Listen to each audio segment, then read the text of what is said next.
I have a very interesting show for you today. Today's show is all about doing long lenses on DSLRs. The reason you would do that is because if you have a DSLR, you get the large sensor, you get that nice, big sensor in there. These are all micro four thirds, but you could do, full frame, APS-C, 1 inch, whatever. And they come with these still lenses, and they're great as long as you don't need to zoom while you are covering the action, because while they do zoom, there's a couple of things they don't do nicely. They don't zoom smoothly.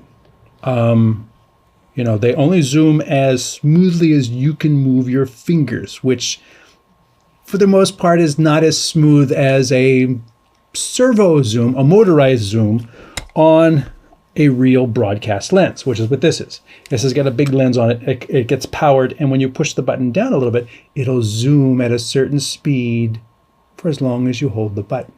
And you have multiple speeds. There's like 5 or 7 different speeds depending upon the lens.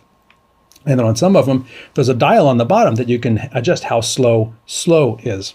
So I have a bunch of these lenses, and I run a group on Facebook called B4 on M43, which is the mount on the back of these broadcast lenses. It's called a B4 mount, and M43, micro four thirds. And the key to do that is this little wonder right here. This is a B4 to M43 mount. So with this, you could take off and then you could just put this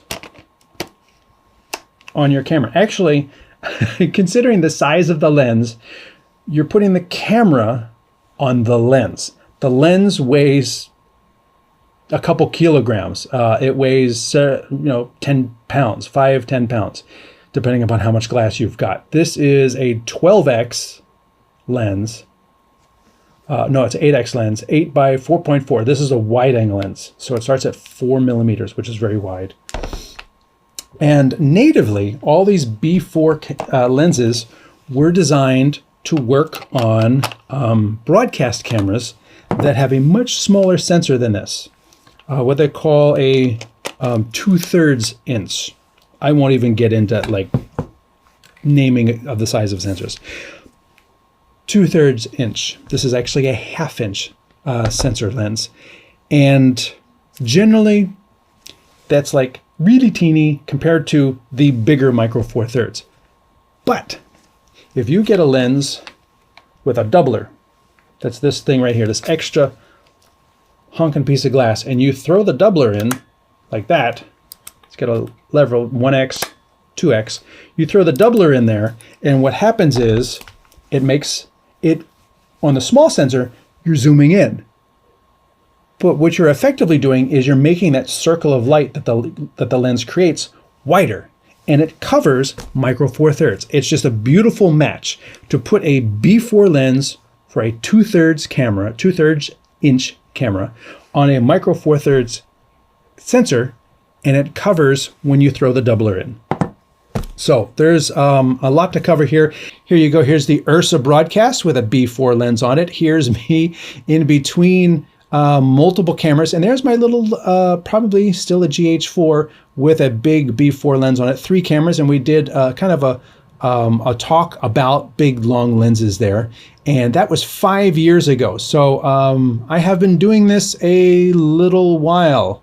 Right here I have a GH4 with the 10x lens. Now, as you know, if you want that really super shallow depth of field, you're going to use a prime lens.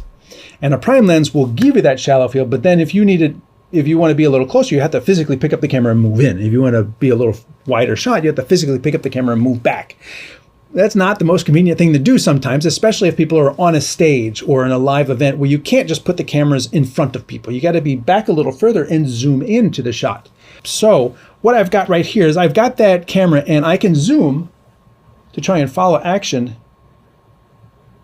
But as smooth as I try and zoom it, it's you can tell it's not smooth. And yeah, wow, it gets really tight at the end too. And you can see it trying to like refocus while I'm zooming. and then the same with going back, because most still lenses, almost all still lenses, are not parfocal and not constant aperture and not designed to hold an aperture throughout the zoom. Even this lens, this 3.5 or this 12 to 35, which is a constant 2.8, as you change the focal length, the light that comes through changes. So in order for it to be 2.8 all the way through, it actually has to adjust the aperture in a constant aperture lens. It's only constant aperture when you here and here and here and here. It's not constant aperture if you need to actually zoom the lens. You're going to see the light shift a little bit as the aperture changes to compensate for the amount of light that comes through the lens that changes as you zoom. It's a fact of life. Optics, that's the way optics work. There's no way around that. Holding focus, parfocal, holding exposure or constant aperture, and being able to zoom smoothly, especially if you're following sports or you're following a presenter or doing anything where it's live and you need to change the size of the shot while the shot is happening. Like if you wanted to be here and you wanted to slowly come into me as the person is delivering this really important, moment in their speech, and you want to tighten the shot a little bit. Well, I'm physically moving towards the camera. That's what makes that work.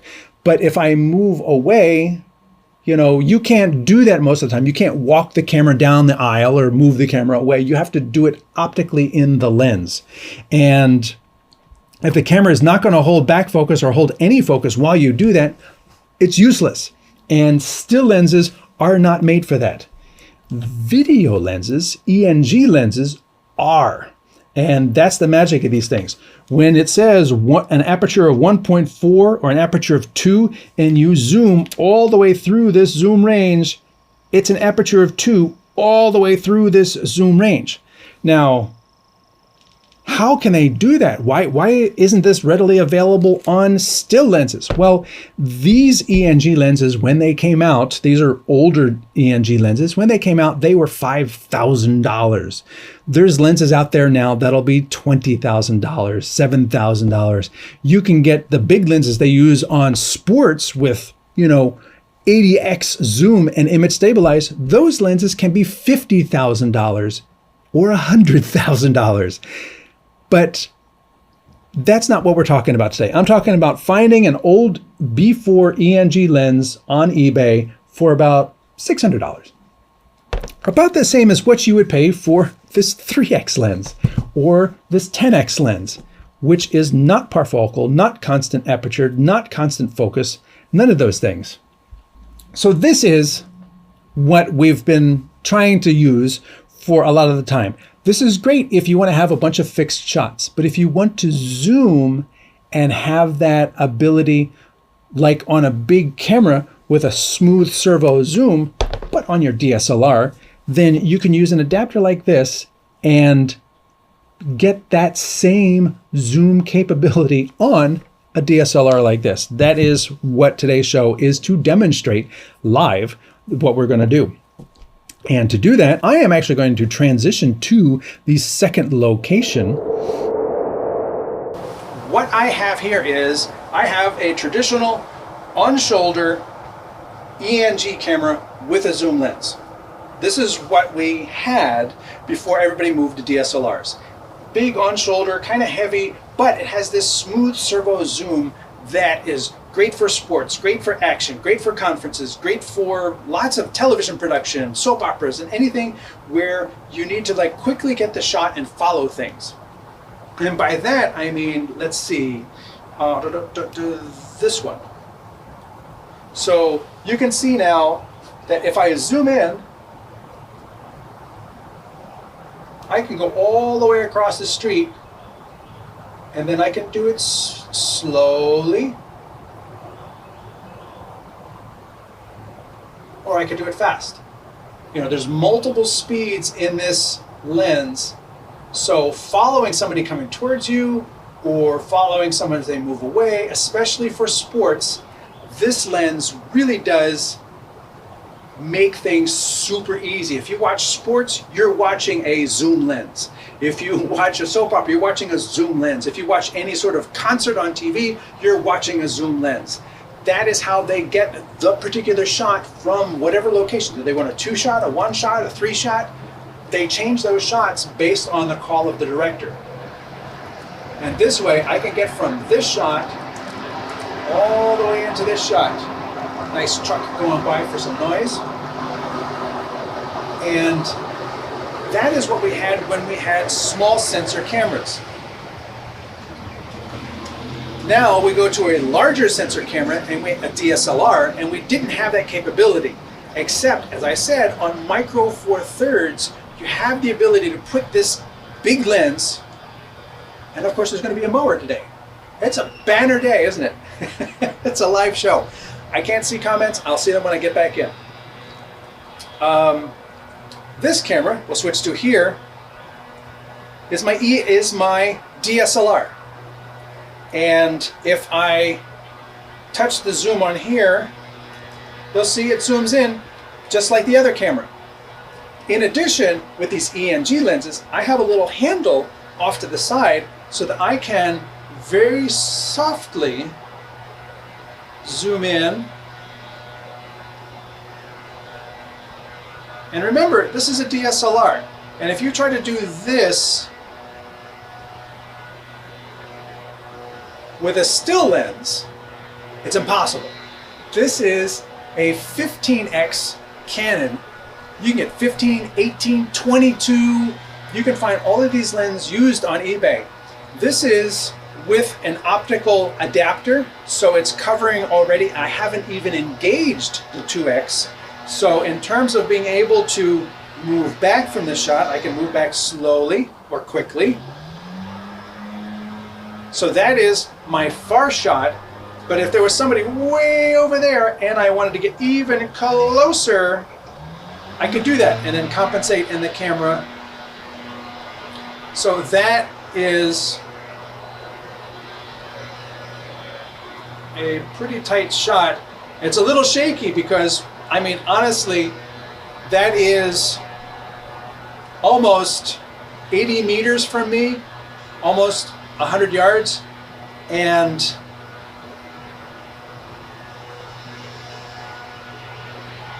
I can take this nice and slow.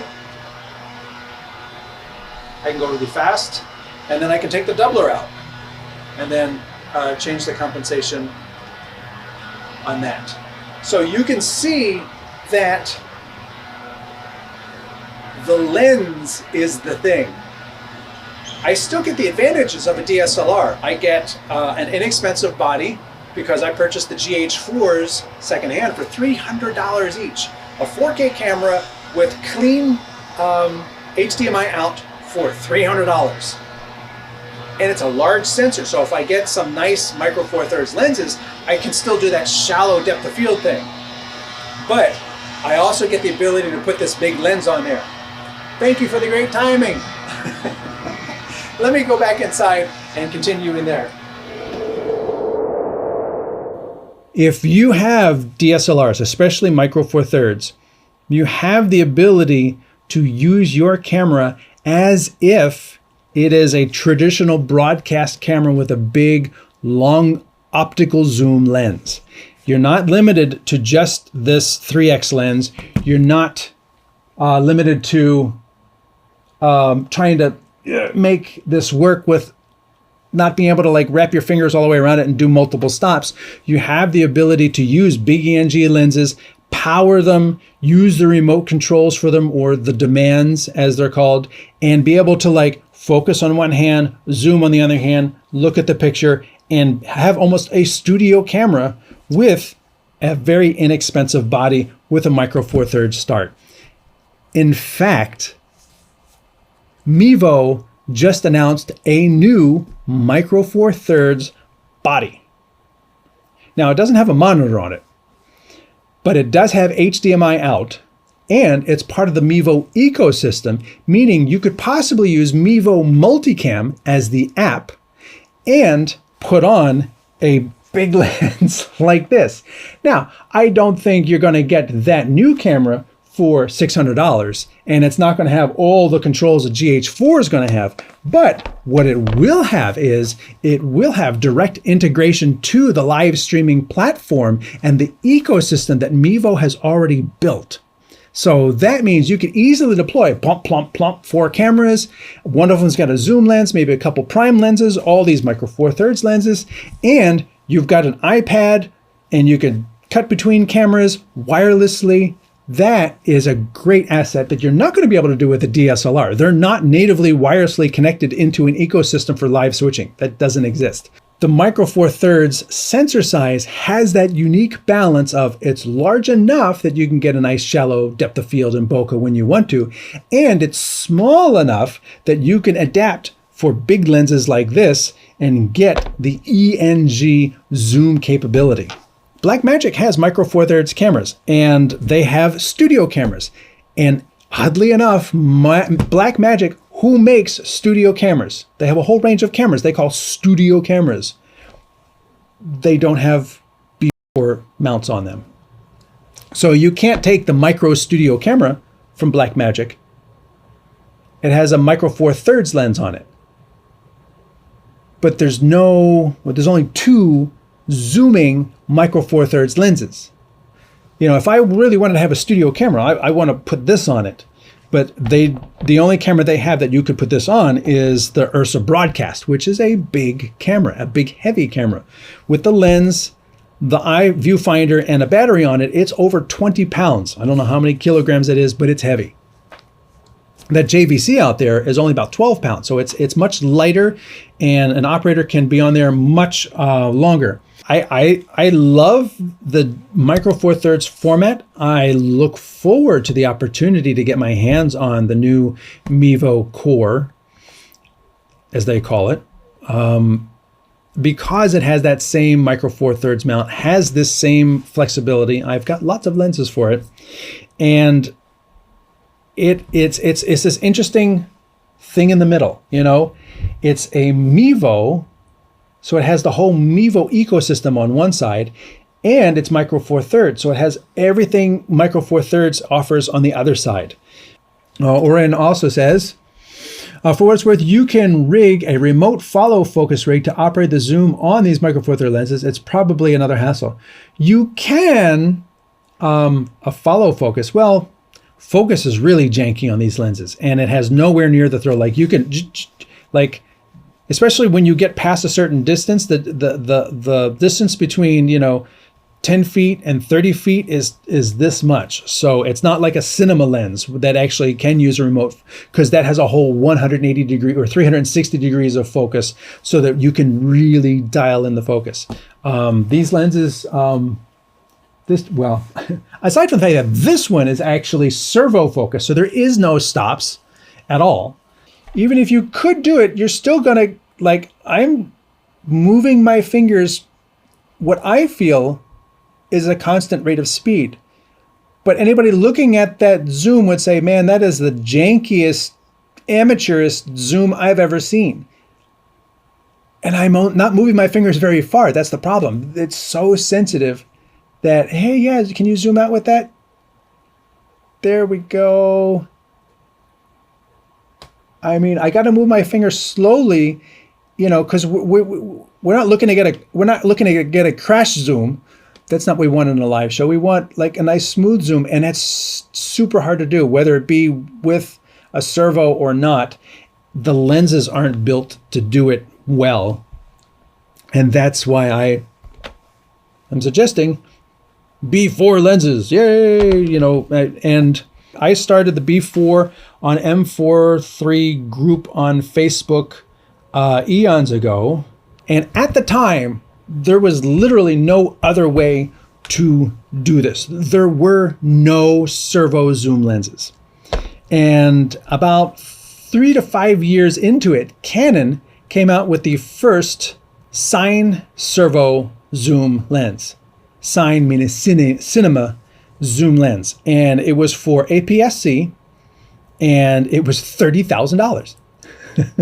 And I was like, nope, still going to go with this.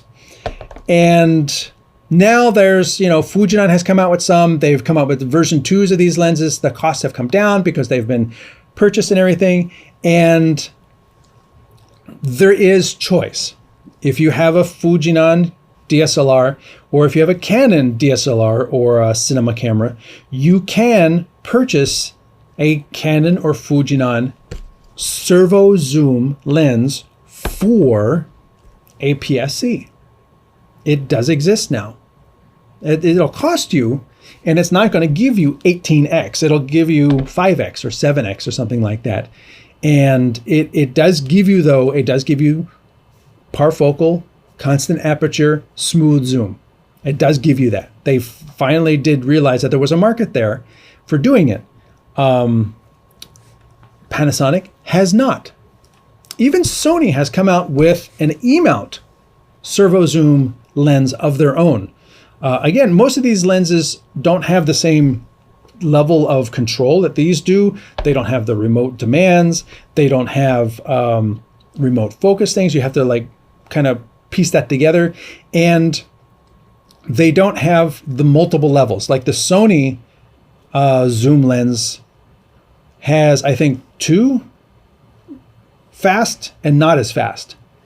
So if you wanted to do that very slow, creep in on a subject, you're going to need a broadcast lens. And a broadcast lens is still the only way to do that. Can Canon lenses be used in micro four thirds mount? There are Canon EOS to micro four thirds adapters. Yes. Metabones. So you could get, technically, one of those Canon servo zoom lenses and a Metabones electronic adapter to a micro four thirds camera. You can do that. It's going to cost you a pretty penny, and you're still not going to get the optical capability of this. You will, however, get a lens that was made to work with a larger sensor, and you'll be sizing it down. So you're actually going to get more light out of it than you will with these. When you throw the doubler in, you're doubling the size of the light, which means you're having the amount of light that is reaching the sensor than when it was not doubled. And these are also not as optically pure, optically correct as still lenses. So if I take my 12 to 35 DSLR lens from Panasonic and I take this 8x wide angle zoom, this is going to be softer than this because this is designed to cover the whole sensor. This is not. And if I take the existing optics and I stretch it out, I'm using it in a way it was not designed to be used. But if I do that onto the 4K sensor and then I use it in HD, I find for streaming, the capability it gives me outweighs the optical loss versus trying to use one of these lenses, because it's doing something that I physically can't do with this.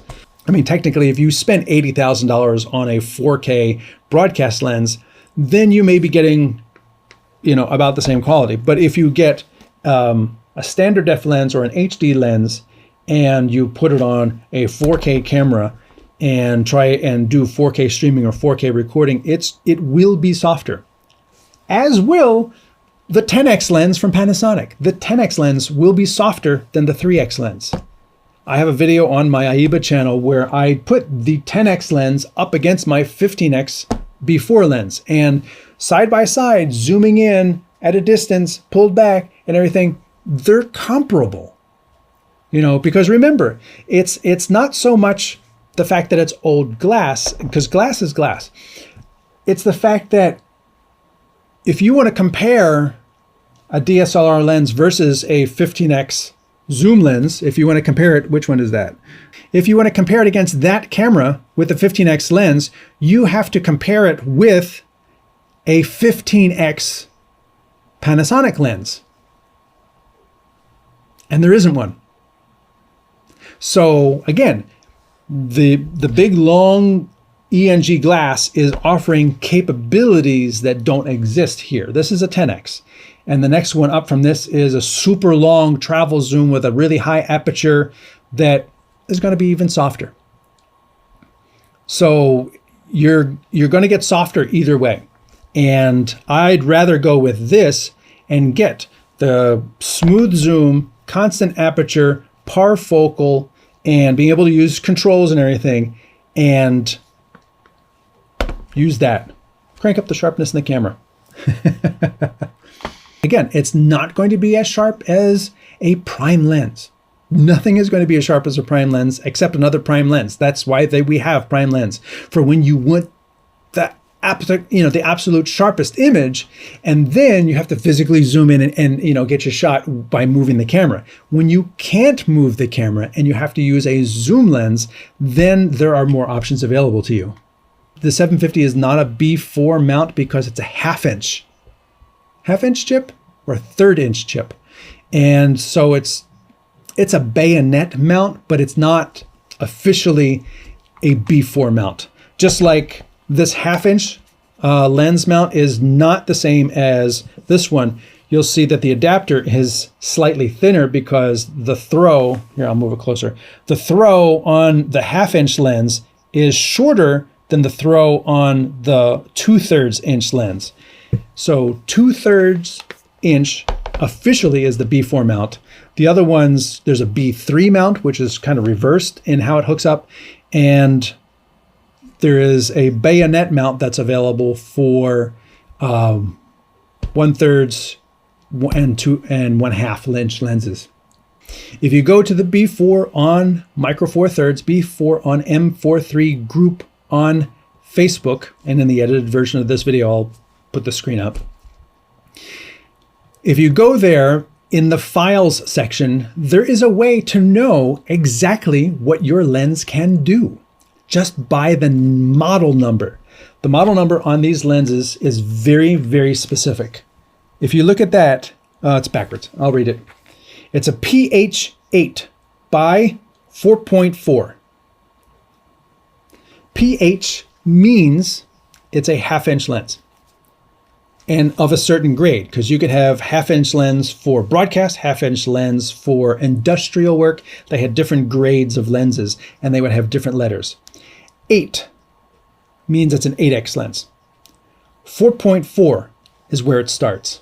So every part of that means something. And then B is a certain grade. If you have a Fujinon lens, as a Canon, if you have a Fujinon lens, you could have BRM or you could have BERM. The E meant it had a doubler. So if you're purchasing a lens and it says BRM, you don't want that one because it doesn't have a doubler and it's not going to automatically cover your Micro Four Thirds. You want the BERM, the BERM lens. This one is an A12 by 10 BRM 88. I'll hold this up and I'll flip it later. So that you can see is A is the model, like what grade of camera and what grade of lens it was. 12x, starts at 10. BRM, each of those means something, like one of them means internal focus versus the entire ring is focusing. Like this one, the entire ring focuses, so you couldn't put a matte box on here and rotate the focus without the whole matte box rotating. Whereas this one has internal focus, so that when I rotate the focus, this doesn't change. So I could put a matte box on here and put like a gradient in here, and the gradient would stay in place when I changed focus. And then this also says BRM. So manual focus, there's some that have electric focus boxes on here. Wide range of lenses, and every part of that lens name means something. And the lens charts that are in the B4 on M43 group on Facebook, you can find those and it will tell you what size sensor, what grade of lens, what zoom factor it has, what millimeter is the start, and then what other options it has. Internal focus, external focus, doubler, not doubler, things like that. And those are all built into that model number that I've been reading off the sides, the handle of these lenses. Now, if somebody takes this handle off of this lens, you're going to be kind of hard pressed to know what the model number is, because that's the only place that model number is. They don't inscribe it into the lens itself. There's a serial number, but the serial number does not tell you all the information that that model number does. I hope this video about big ENG glass on micro four thirds cameras has helped open your eyes to the fact that you can achieve broadcast looking video with multiple cameras in a live situation with DSLRs, like the new Mevo Core, like GH4s, GH5s, anything with micro four thirds glass. You can put an ENG lens on it with an adapter. They have adapters for 1/2 inch, they have adapters for 2/3 inch, and just remember, when you do that, you're mounting the camera to the lens. This lens weighs less than this, but when you get this lens, you mount the lens and then you put the camera on the back. With that, I am going to bid you all adieu, and I hope you all have a wonderful day, and I will look forward to seeing you next week. My name is Anthony Barocas for StreamTech. Thanks for watching.